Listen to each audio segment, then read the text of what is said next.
Good evening, afternoon, whenever you're watching this. This is Damien of the Virtual Pub Project, but you probably already knew that.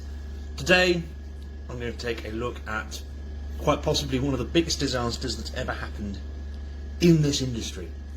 And this was sent over to me by a fan of the Virtual Pub Project. So if you have anything you'd like me to look into, research, or just talk about on the channel, please feel free to give us a message and your subject might be the next one we're discussing.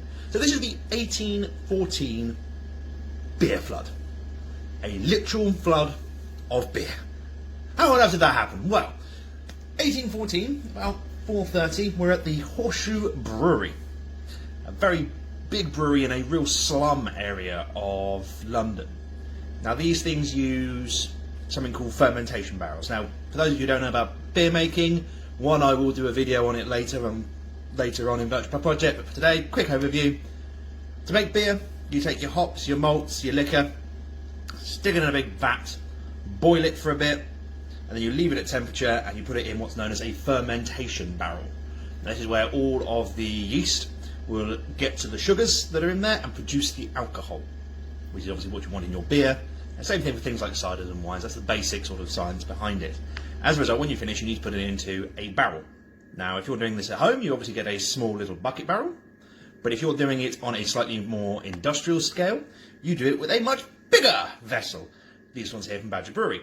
Now, when this was 1814, they had big wooden barrels that were made of iron bands around them.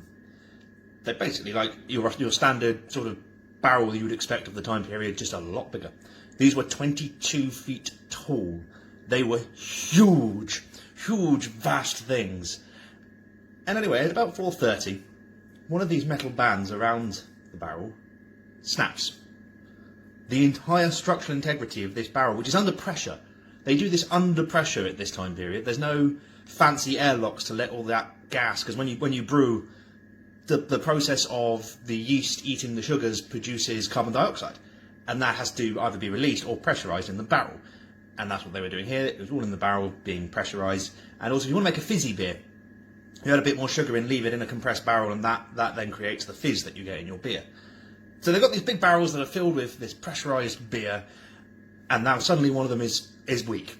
It's broken and it's damaged, and that pressure causes an explosion. This barrel literally explodes, and in this explosion, it hits several of the other barrels. These barrels are in quite tightly together so they can make the maximum amount of beer within an amount of space. Boom! That one goes, takes out several of the ones next to it, and 320,000 gallons, that's about enough to half fill an Olympic swimming pool, crashes into the back wall of the brewery. With such force, the wall collapses. And a 15-foot wave of beer crashes out into the streets and starts flooding everywhere. So powerful was this tidal wave, a bit further down the road, there's a lovely young lady called Eleanor Cooper, who works in the Tavistock Arms, just round the corner from this brewery. She sat there washing pots and cleaning tankards and all this. When the wave hits the side of the pub, collapses the wall in on her, and she is killed by the collapsing wall of the pub as it's hit by this just tsunami of beer. And then goes out through the street. Several children are literally washed away. You know, the small children are getting hit by something like that. They are washed far away, flung, and several of them lose their lives as well. Rather sadly and ironically, the next set of recorded deaths we have from this is 5 people who were attending a wake at a funeral in a basement. And the pub, the basement filled with beer so quickly they became trapped and drowned in the beer underneath this building. There are scenes of absolute carnage. People live in basements, you've got to remember. And this beer was just going straight in and filling it up. People were running to get out of the beer and holding on to whatever they could do as they were pushed back by this tidal wave. And back at the brewery, people are waist deep in beer because it's not draining through. We don't have a fancy drainage system like we have nowadays. The beer is just sitting there, and people are wading through the beer, And people are trapped still as well. People are trapped in their buildings, sitting in air pockets and things like that. And rescue workers have to come in and try and rescue them from this. Now these are the facts that we know about the incident. This is where sort of poetic license comes in for a lot of people when they're recording this story. If you happen to know that there was half an Olympic swimming pool size amount of beer that was going for free, chances are you're gonna go and try and get some. And that's what everyone does. They grab their buckets, their jugs, their cup, whatever they can do, and they make their way down to the Horseshoe Brewery, where this little sea of beer has just accumulated, and they fill it up and they get quite merry. This supposedly did sort of impede some of the rescue attempts when people are obviously drunk and trying to rescue people that have been caught in rubble and, you know, potentially basements that are flooded and can't get out and all this jazz. Now this is where sort of the realm of fantasy comes into it a bit, because everyone who reported it at the time says that actually, you know, these people were coming here to get their free beer, but they were all incredibly respectful. When rescue teams wanted to get somewhere, they got the hell out of the way, and they were incredibly respectful of the fact that this was a disaster. You know, 8 people that we know of were killed in this. So people were being incredibly respectful of that and trying to help where they could do, but also getting their hands on that free beer.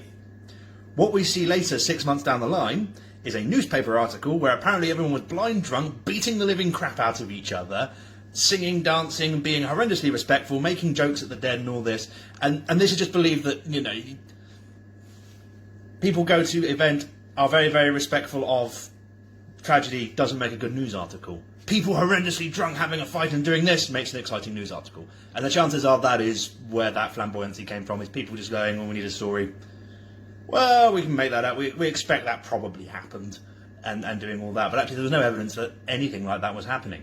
Actually, people were being incredibly respectful of the fact that this was a disaster and that people had lost their lives as a result of this beer tsunami, but also trying to get their free beer because, you know, you would. So what happens after this? Well, the company goes to court. They are taken to court because someone must be to blame. And the judge sort of looks over the case and the evidence and he goes, I actually think this was a freak accident. That there's no evidence to show that you guys were not taking good care of your equipment. Everything was standard. It just was a freak accident. No one is to blame. And as a result, they are cleared of all crime. Sadly, that means that all the people who have died or had their buildings destroyed didn't get any compensation for it. Not only that, but then they appealed to the government. The Horseshoe Brewery appealed to the government and went, well, we've just paid you a lot of tax for that beer. Can we have a little bit of, like, duty-free beer making, please? And the government says, yeah, sure. You know, you remake that beer and we won't charge you the tax on it. And that saves them a huge amount of money. And yeah, that brewery kept going until about 1920, I think it was, when, you know, they redeveloped the area. They went under, they demolished the building. But as a result of that, they then stopped using these wooden barrels. And this was an industry-wide thing. They stopped using wooden brewing barrels, and we start seeing more modernisation of the brewing process. They start using big concrete cylinders that they can put their beer in that are a lot safer. They're normally lined with wax or other things to make sure you're not getting that horrid concrete taste in them. And eventually, obviously, as time goes on, modern days, we use massive steel things. If you ever get a chance to go and do a brewery tour, Exeter Brewery do a fantastic brewery tour. They are fairly small as breweries go, but they have got that much more industrial-sized equipment there. Otherwise, you can go to, if you're near Dorset, you've got the Badger Brewery. Now, they have fermentation tanks which are literally bigger than my pub. They are huge. They're 3 or 4 stories high.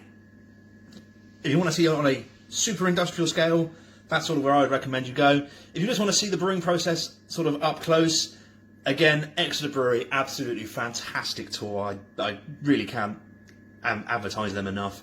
And also, if you're not necessarily looking at beer, but you want to look at the brewing process in general and see some of these insanely huge devices, here are some photos I took when I got a tour of the Sanford Orchards cider mill, where they make some fantastic ciders that we also sell here in the pub. That's the general. That is effectively one of these old wooden vats that they use because it's oak aged. and they make their really nice general cider in it. So you can get a chance to look at some of the actual historical things that were used at the time. This, the general, the beer barrel here, ironically is the wood that was used to make it was cut around 1066. That is how old that thing is. So yeah, go and check them out. Obviously, during COVID-19, you're not going to get a chance to do that. But obviously, when these things start to clear, go and check out the Sanford Orchard Brewery Mills tour and the Exeter Brewery Mill tour, and just check it all out and have some fun. But yes, that is the little bit of the history of the Great Beer Flood of 1814. Check us out on Coffee. Give this video a like, give it a share. I've been Damien of the Virtual Pub Project. See you soon.